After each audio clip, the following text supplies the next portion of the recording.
Santo povo de Deus, abramos as Santas Escrituras no livro das Saídas, capítulo de número 40, Êxodo, para quem não sabe. E Êxodo, capítulo 40, versículo de número 34. Esse é o texto que Deus trouxe ao meu coração. Êxodo, capítulo 40. Desligue o seu celular aí, Jesus não vai ligar, nem vai mandar o tal do zap para você. Então você não precisa nem ficar olhando para o celular, tá bom? Êxodo 40, vamos nos colocar de pé? Êxodo capítulo 40. Eu vou ler a partir do versículo de número 34, e os irmãos lerão o 38. Eu leio do 34 ao 37, vocês do 38. Assim diz a palavra do Senhor. Então a nuvem cobriu a tenda da congregação, e a glória do Senhor encheu o tabernáculo. Moisés não podia entrar na tenda da congregação, porque a nuvem permanecia sobre ela, e a glória do Senhor enchia o tabernáculo. Quando a nuvem se levantava de sobre o tabernáculo, os filhos de Israel caminhavam avante em todas as suas jornadas. Se a nuvem, porém, não se levantava, não caminhavam, até o dia em que ela se levantava. Todos. De dia a nuvem do Senhor repousava sobre o tabernáculo, e de noite havia fogo nela, à vista de toda a casa de Israel, em todas as suas jornadas. Vamos ler de novo, 38? De dia a nuvem do Senhor repousava sobre o tabernáculo, e de noite havia fogo nela, à vista de toda a casa de Israel, em todas as suas jornadas. Oremos ao Senhor uma vez mais. Senhor, eu creio no Espírito Santo, Deus, e é por isso que estou aqui. Teu povo crê no Espírito Santo. É por isso que aqui está, te adorando. Ó Deus, ó Pai, te agradecemos pela palavra que é dada soberanamente pelo Senhor, pela ação do Espírito. Te agradecemos porque o Espírito é quem traz Jesus para dentro do nosso coração. E te agradecemos porque a tua palavra diz que o Espírito sopra de onde quer. Ó Deus, que o Espírito nessa noite, para a glória do teu nome, sopre a tua palavra sobre a nossa mente. Sopre a tua palavra sobre o nosso coração. Sopre a tua bênção sobre a nossa vida. Sopre da graça que vem da cruz sobre nós. Ó Deus, que nesta noite a presença do Rei Jesus seja inconfundível neste lugar. Que teu povo seja alimentado pelo Senhor. E que tu mostres a cada um que aqui está que quem conduz essa igreja não é o homem, é o Senhor. Ó Deus, glorifica o nome de teu Filho nessa noite. E ó Senhor, dá-nos a bênção de contemplar o resplendor de teu rosto na face de Cristo. Nós te pedimos em nome de Jesus, para a glória de Jesus. Amém. Podeis assentar, amados irmãos. Assentai-vos.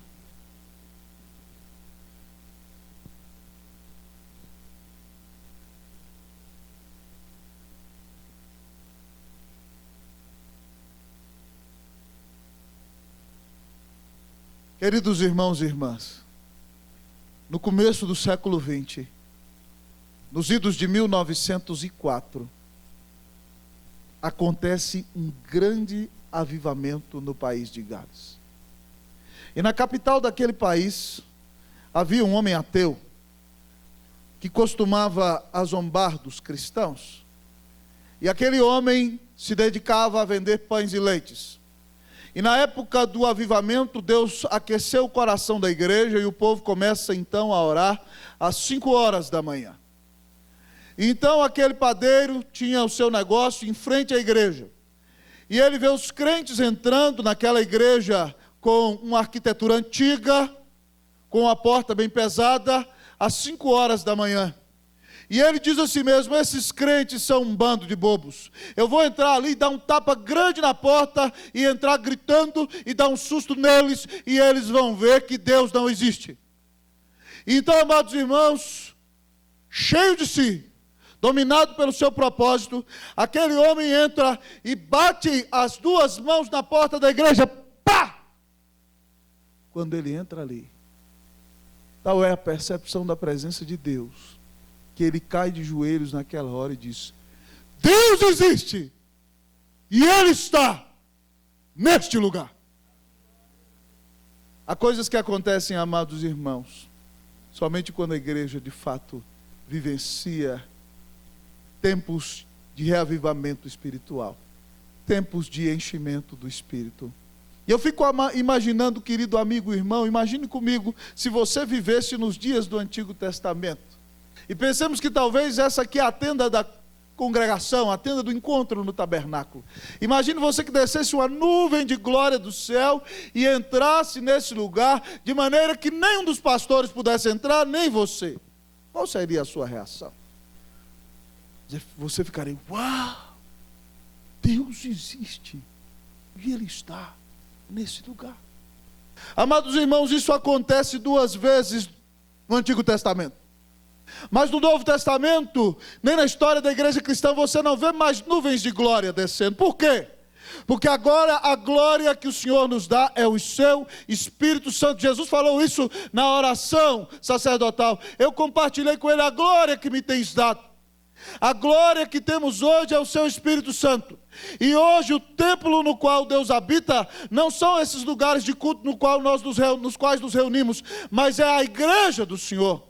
São os próprios cristãos. Então a nuvem de glória que enche a igreja nos dias de hoje é o Espírito do Senhor. E o templo no qual o Espírito habita é a vida do povo de Deus, é a vida dos cristãos. Então, irmãos, ao olhar para esse texto, o meu coração se enche de alvissareira alegria, mas também de um grande desejo. E o meu clamor ao Senhor é que Deus faça de cada um de nós como templos indivíduos, ou indivíduos templos, pessoas cheias da glória do Espírito Santo. Mas que o Senhor faça de nós como templo noivo, a igreja do Senhor, uma igreja cheia do Espírito Santo, uma igreja verdadeiramente cheia de vida. E uma igreja cheia de vida, cheia do Espírito Santo, é uma igreja cheia de glória. Minha oração nessa noite, amados irmãos, é que o Senhor derrame graça sobre a nossa vida.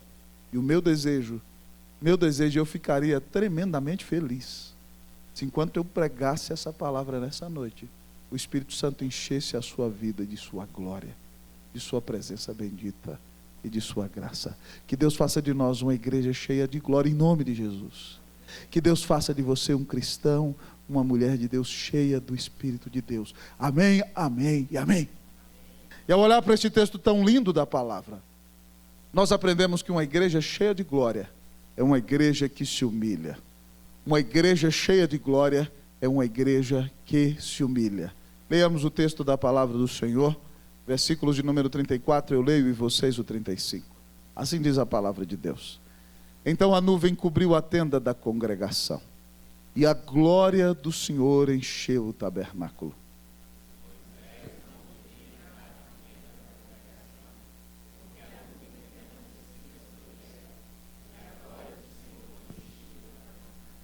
A nuvem de glória, irmãos, tradicionalmente chamada de Shekinah, entrou no tabernáculo no dia da sua inauguração. E por que ela entra ali? Se você dá uma olhada, nós não vamos ler, mas a partir do versículo de número 16 até o versículo 33 deste capítulo, aparece 7 vezes a expressão que Moisés e o povo fizeram tudo conforme o Senhor havia ordenado. Versículo 16, versículo 19, versículo 21, versículo 23, versículo 25, versículo 27, 29, 31, 33, tudo segundo o Senhor havia ordenado. Até o 31, né? Aqui até o 32, conforme o Senhor ordenara a Moisés, os versículos pares. Então, meu querido irmão, o povo obedeceu, e o povo obedece a palavra, e Deus enche a igreja com o Espírito.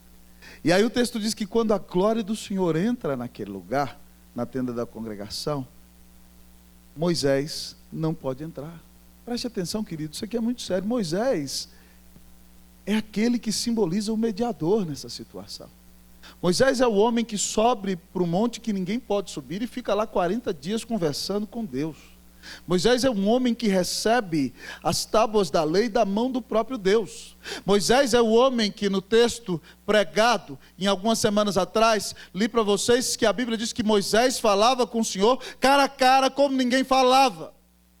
Mas quando Deus desce em glória sobre o seu tabernáculo, quando Deus desce em glória sobre a sua noiva, quando Deus veio em glória, homens não possuem lugar de honra, por mais que sejam importantes diante da congregação. Quando a glória do Senhor enche o templo, os homens, os líderes, os pequenos e os grandes devem se humilhar na presença do Senhor. Quando a glória do Senhor invade a casa, Moisés não pode entrar, mesmo sendo homem do livre trânsito. Quando Deus quer se glorificar no meio do seu tabernáculo, Moisés tem que ficar de fora, Moisés tem que se humilhar. E, amados irmãos, uma igreja cheia da glória, cheia do Espírito Santo, cheia da presença do Senhor, é uma igreja na qual o homem não é exaltado, a glória humana fica de fora, a glória pertence única e exclusivamente a Cristo Jesus, que deu sua vida na cruz para nos salvar, que nos amou a ponto de nos comprar com seu próprio sangue na cruz do Calvário. Irmãos, essa experiência se repete em Israel. Quando Salomão edifica o templo em obediência ao mandato do Senhor, a Bíblia diz no segundo livro das Crônicas, no capítulo 7, que depois que ele ora, cai fogo do céu. Imagine lá, o sacrifício, o holocausto lá estava, e a Bíblia diz que caiu fogo do céu e consumiu o holocausto. E a nuvem encheu o tabernáculo, e os sacerdotes não podem entrar. E o povo se curva diante da presença de Deus e se humilha na presença de Jesus. Uma igreja cheia de glória é uma igreja humilhada, é uma igreja que se humilha. Não é uma igreja na qual as pessoas levantam o seu nariz e se ficam defendendo os seus direitos e batendo no peito. Olhe para mim, eu sou isso, eu sou aquilo. Porque numa igreja cheia de glória nós não somos nada. Jesus é tudo. Irmãos, isso é muito importante. 1 de Pedro Manuel, no capítulo 5, versículo 6, diz assim: humilhai-vos sob a poderosa mão de Deus, para que ele em tempo oportuno vos exalte. Tiago, capítulo 4, Maurício, versículo 10, diz assim: humilhai-vos na presença do Senhor, e ele vos exaltará. No próprio segundo livro das Crônicas, capítulo 7, versículo 14, diz que se o meu povo que se chama pelo meu nome se humilhar e orar e me buscar e se converter dos seus maus caminhos, então eu ouvirei dos céus, perdoarei os seus pecados e sararei a sua terra. Aos olhos de Deus, grande é quem se humilha.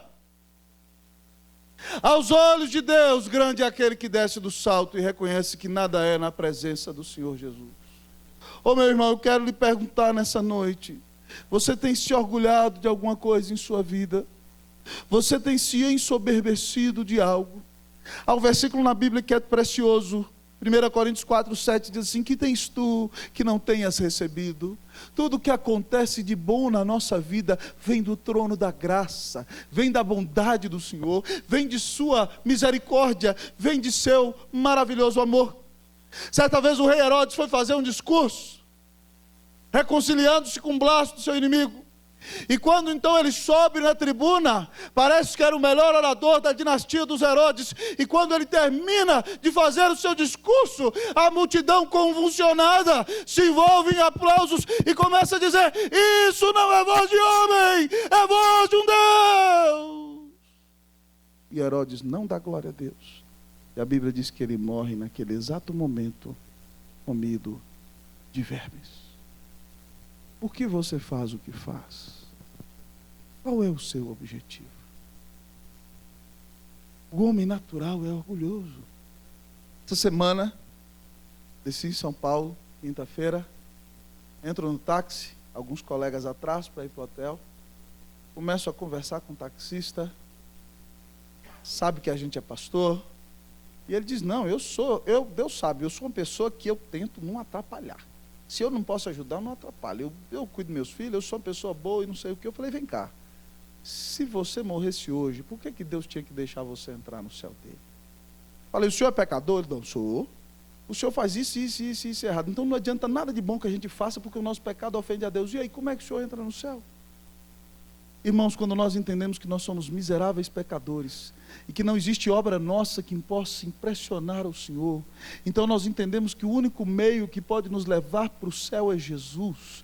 E quando nós entendemos isso é porque o Espírito de Deus colocou vida em nossos corações. Então não há mais lugar para a glória humana, porque nós somos salvos e resgatados pela graça, e nós só podemos ser aceitos na presença de Deus por causa do que Jesus fez, não por causa de qualquer coisa que nós venhamos a fazer. Então, meu irmão, desce do salto, deixa de soberba, para de andar com o nariz empinado. Não é porque você passou num concurso bom que você é melhor do que os outros, não é porque você tem uma casona chique que você é melhor do que os outros, não é, meu irmão, porque Deus tem abençoado sua vida que você é melhor do que as pessoas. Tudo é graça, tudo é bênção, se humilha na presença do Senhor. Quando a igreja é cheia da glória, é cheia do Espírito, ela é uma igreja humilde, ela não é uma igreja de pessoas soberbas. Eu peço a Deus que no nome de Jesus, nessa igreja, nós sejamos humildes como aquele que disse que é manso e humilde de coração, para vivermos como quem acha descanso para a própria alma, em nome de Jesus. Uma igreja cheia de glória é uma igreja cheia de humildade, de gente humilhada.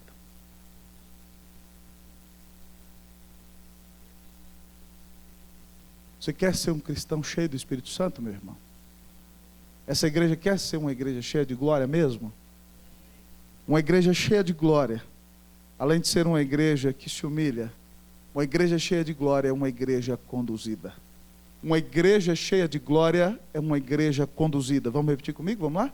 Uma igreja cheia de glória é uma igreja conduzida. Eu vou ler o 35, vocês o 36, vocês o 37.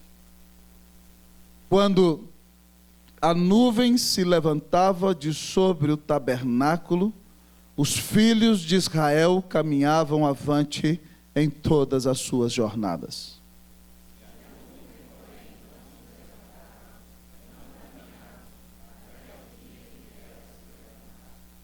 Uma igreja cheia de glória, cheia do Espírito Santo, é uma igreja conduzida. O texto diz que a nuvem pairou ali sobre o tabernáculo. Alguns comentaristas me dizem que a nuvem ficou parada ali mais ou menos uns 50 dias. Depois de 50 dias, o texto diz para nós que quando a nuvem se levanta, os filhos de Israel entendem que eles têm que marchar no deserto. Então a nuvem se levantava e eles caminhavam e avançavam dirigidos pela glória de Deus. Mas diz o texto que se a nuvem, porém, não se levanta e fica no tabernáculo, eles não caminham, porque eles são dirigidos pela glória do próprio Deus. E o texto quer nos dizer que uma igreja cheia de glória, uma igreja cheia do Espírito Santo, ela não é conduzida pela vontade do homem, ela não é conduzida pelos projetos humanos, ela nem sequer é conduzida pela opinião da maioria, ela é conduzida pelas Escrituras, e conduzida pelo próprio Deus, conduzida pelo Espírito de Deus, conduzida pela palavra de Deus, conduzida pelo Senhor. Uma igreja cheia de glória é uma igreja dirigida pelo Espírito. O Espírito fala conosco na palavra, amados irmãos, e dirige a sua igreja conforme o conselho da sua santa vontade. Nós devemos clamar ao Senhor que faça de nós um povo dirigido por Deus, que faça da sua família uma família dirigida pelo Senhor. Você ora por isso: Deus dirige a minha família. Você tem orado: Deus dirige a minha vida, Deus me abençoa no meu trabalho. Meus amados irmãos, nós quando confiamos em Deus, então soltamos a rédea da nossa vida e dizemos: Senhor, conduz a nossa vida e dirige conforme o conselho da tua vontade. Tem um texto muito bonito que a Bíblia conta lá de Atos capítulo 13, lá da igreja presbiteriana reformada de Antioquia. Lá diz o texto assim, Felipe, diz o texto: havia em Antioquia profetas e mestres, grandes pregadores e excelentes professores. A equipe pastoral da igreja: Barnabé, Simeão por sobrenome Níger, Lúcio de Cirene, Manaém, Colasso de Herodes o tetrarca e Saulo. E servindo eles ao Senhor e jejuando, disse o Espírito Santo: separai-me agora a Barnabé e a Saulo para a obra que os tenho chamado. Então, orando eles e jejuando, impuseram-lhe as mãos e os despediram. liderança que está servindo ao Senhor. A ideia é que eles estão ministrando, estão orando, estão em pregação. Mas, queridos irmãos, eles estão jejuando, dizendo: Deus, nós dependemos de Ti. E de repente Deus fala assim: vou levar Barnabé. Quem é Barnabé? É o pastorzão titular da igreja, o homem que abraçou e cheirou todo mundo. Quem é Saulo? É o menino, é o pastor mais jovem ali, que mais sabe de teologia. E Deus chama aqueles que talvez eu e você diríamos são os melhores da igreja, e fala: estou levando embora, estou levando para a obra missionária. Você não vê a igreja de Antioquia dizendo: oh Deus, leva outro. Não, amados irmãos, a Bíblia diz que eles jejuam e oram, impõem as mãos e diz: vão. Deus está chamando, Deus está levando, tem que ir. É Deus quem manda. É Deus quem dirige a igreja. Irmão, quem dirige a sua casa? Imagine, meu irmão, você tem um filho aí, adolescente, cheio de vida. Você queria ser médico, não conseguiu, convenceu o menino, nem enfiou na cabeça dele a sua ideia. Você acha que ele quer? Meu filho quer ser médico. Aí chega ele aí com 17 anos, vai prestar vestibular, ele vem para um culto, vai para um acampamento, Deus toca no coração dele, ele chega em casa: pai, agora eu quero ser pastor. E aí? O que você vai fazer? Quem dirige a vida do seu filho é você ou o Senhor? Quem dirige a vida da tua casa é você ou o Senhor? Quem dirige a tua vida é você ou o Deus eterno que deu Jesus na cruz para nos salvar? Amados irmãos, nesse encontro que nós tivemos em São Paulo, além de muito trabalho, chegamos quinta tarde, trabalhamos à tarde, à noite, sexta de manhã, à tarde, à noite, e nós tivemos o privilégio de ouvir um pastor muito precioso, um holandês, cujo nome é Frans Leonard Schalkwitz, se eu souber pronunciar. Esse senhor, amados irmãos, foi um missionário que veio ao Brasil, dedicar sua igreja a trabalhar entre os reformados holandeses, começou em São Paulo e foi para o sul do Brasil. E esse homem foi o maior reitor de seminário que a nossa denominação já teve. Grandes líderes da nossa denominação, nos dias de hoje, diretores de seminário, presidentes de comissões, homens que estão na liderança da igreja, foram alunos desse senhor. Ele veio como missionário, obedecendo uma ordem de Deus, contou o seu testemunho para nós, tem 85 anos, pregava para nós, contando o seu testemunho. E ele estava no Paraná, pastoreando, sempre dirigido por Deus, e ele tinha, queridos irmãos e irmãs, 6 filhas. E me parece que 2 filhos. Estava na colônia holandesa, estava bem, e de repente a missão liga para ele e diz: você está sendo transferido para Recife para dirigir o seminário da Igreja Presbiteriana do Brasil. Nós queremos e a Igreja Presbiteriana do Brasil quer. E ele disse: não, eu não vou. E a mulher dele: por que, Francisco, você não vai? Você sempre, a missão dizia, você ia, você falava, vamos arrumar as malas, mas eu não vou. Mas ele disse que o coração dele estava apertado, e a missão disse de novo: Francisco, você tem que ir. E ele disse: eu não vou. E aí a mulher dele perguntou a terceira vez: Francisco, por que você não vai? Aí ela falou: eu sei por que você não vai. Você está pensando nas nossas filhas. E ele contava para a gente, falou: isso é verdade, mulher. Eu penso nos meus filhos, porque aqui nós estamos entre os brasileiros, tem muitos holandeses aqui na colônia, que nossas filhas podem se casar. Se a gente for para o outro Brasil, o Brasil do Norte é diferente, a gente não sabe o que tem, não sabe o que vai acontecer. Mas aí, amados irmãos, ele disse que abriu a sua Bíblia, ele disse, como sempre o Senhor fala nesse livro maravilhoso, ele leu o Salmo 25:12, que diz: ao homem que teme ao Senhor, ele o ensinará no caminho que deve escolher. Aí ele disse: mas Senhor, e meus filhos? E ele disse que o Senhor o dirigiu: meu filho, olha o versículo de baixo. E aí o texto diz que ele vai prosperar no versículo 13, e diz que a sua descendência herdará a terra. Aquele homem ouviu o chamado, foi para Recife, amados irmãos. Preparou uma geração de líderes que tem abençoado o Brasil e o mundo. As filhas deles se casaram. O primeiro genro com o qual se casaram, um deles, o segundo, o primeiro não era pastor, mas o primeiro que era pastor, hoje é o doutor Elias Medeiros, o professor mais antigo com pós-doutorado no Seminário Teológico Reformado em Jackson, Mississippi. A filha dele mais nova se casou com o doutor Augusto Nicodemos Lopes, filhote dele também, e hoje é um dos pregadores mais conhecidos do Brasil. Tudo porque aquele homem resolveu ser conduzido pelo Senhor. Você não sabe o que vai acontecer no dia de amanhã. Entregue-se ao sabor do vento.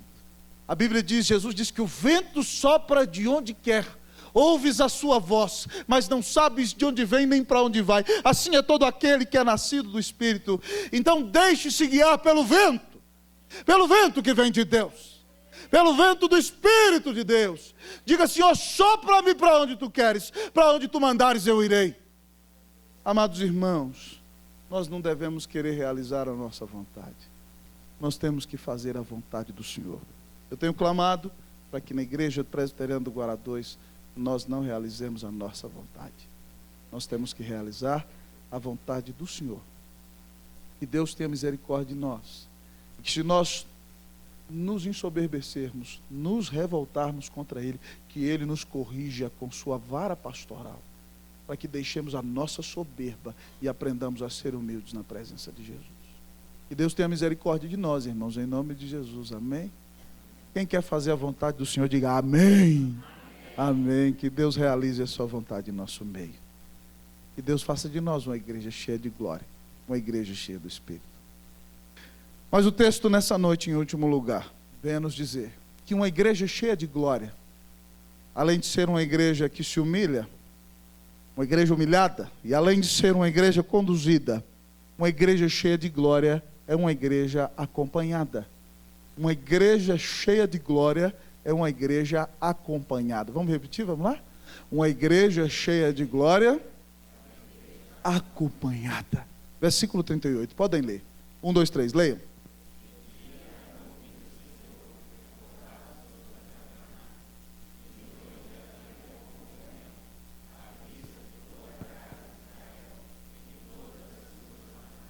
O texto diz para nós, amados irmãos, que de dia, lembra lá do sermão do deserto, no calor causticante do deserto, em altas temperaturas, de dia a nuvem paira sobre o tabernáculo. Ela está ali de pé sobre o tabernáculo. O texto que nós lemos diz que de forma que toda a congregação de Israel via a nuvem. O acampamento é gigantesco. Quando eles saem do Egito, são 600.000 homens adultos a pé. Homens acima de 20 anos. Então, contando mulheres, meninos e adolescentes, eles são mais do que 2 milhões de pessoas. Imagine um povo quase do tamanho da cidade de Brasília. Imagine que de qualquer lugar do Distrito Federal, você poderia talvez ver aquela nuvem. Aquela nuvem pairando.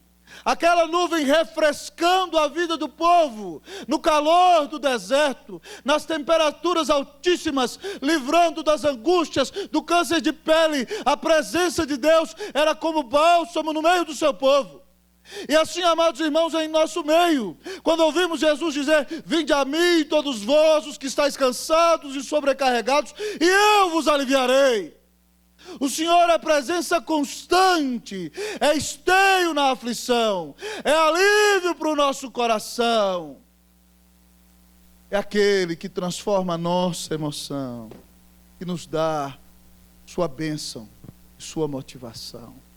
A presença da nuvem acalma o coração. Mas o deserto da noite é frio, a noite do deserto pode causar hipotermia. E se você não tem com que se aquecer, a morte pode bater à sua porta. E o Santo Texto é claro, dizendo que à noite naquela nuvem há fogo. Fogo. Fogo para esquentar o povo. No deserto da existência. Fogo para iluminar. Porque quando tiver que caminhar de noite, o fogo aquece. De dia, a nuvem alivia.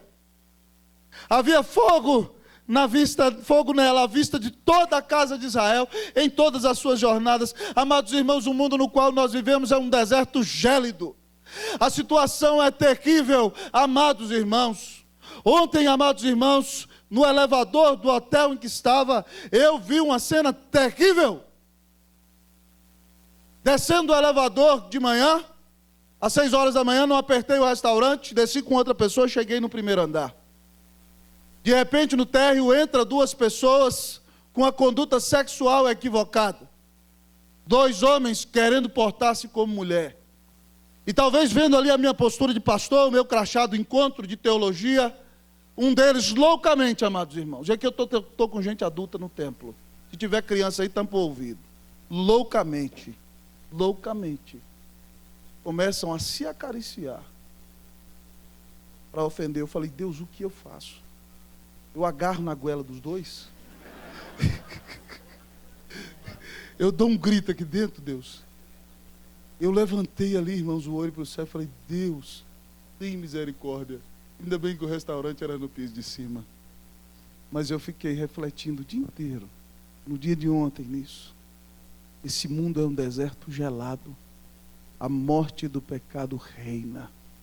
O mundo está em destruição.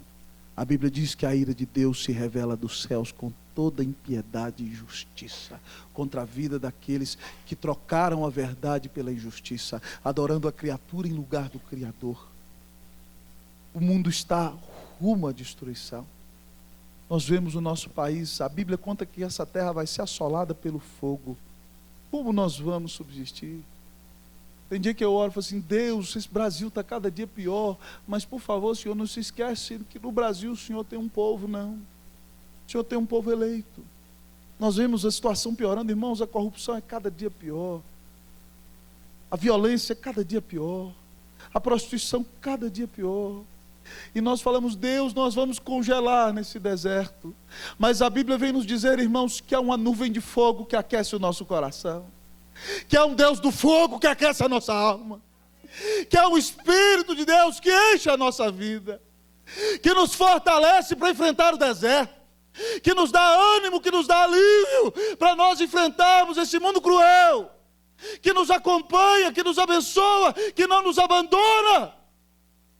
Que vai conosco na jornada, ainda nos dias difíceis. Uma igreja cheia de glória é uma igreja acompanhada e acompanhada pelo Senhor. Ele disse: eis que estou convosco todos os dias até a consumação dos séculos. Ele prometeu que estaria conosco, e até no dia da dor, meu irmão, no dia da aflição, no dia da enfermidade, no dia da perda. Ah, amado irmão, Davi diz: ainda que eu ande pelo vale da sombra da morte, eu não temerei mal nenhum, porque tu estás comigo.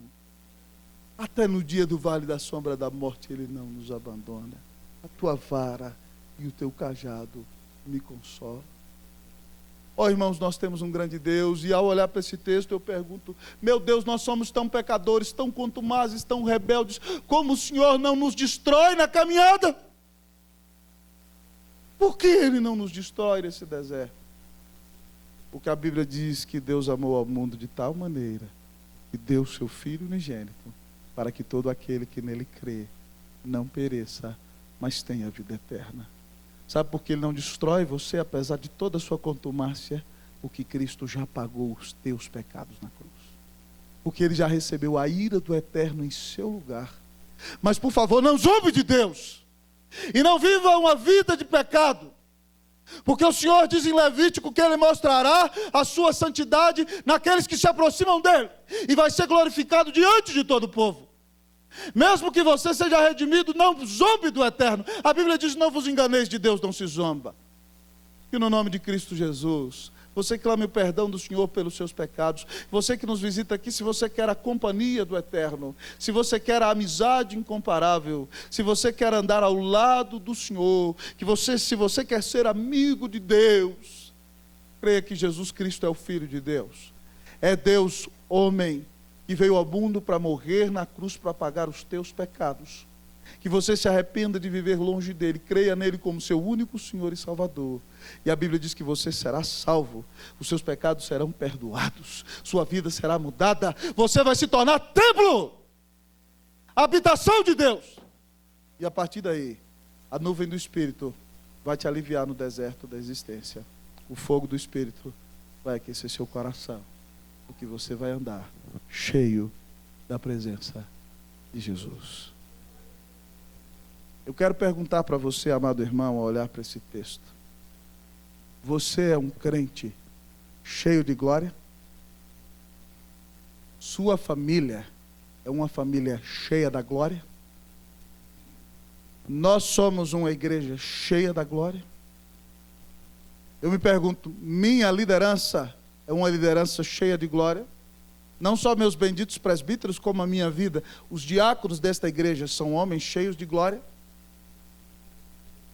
Pessoas cheias da glória se humilham. Pessoas cheias da glória se deixam conduzir. Pessoas cheias da glória estão acompanhadas pelo Senhor. Você está cheio da glória de Deus? Se você não está nessa noite, clame o perdão de Deus. Porque sozinho no deserto, você não vai aguentar. Sozinho no deserto, você não vai sobreviver. Peça perdão ao Senhor por tudo na sua vida que tem apagado o espírito, irmão. Se arrependa dos seus pecados e diz: Senhor, me enche da tua presença, me enche do teu espírito. Ó Deus, eu me humilho na tua presença, vem dirigir a minha vida. Senhor, eu quero a tua amizade, eu quero a tua companhia. Que o Senhor nos encha da glória dele, em nome de Jesus, para a glória de Jesus. Oremos ao Senhor.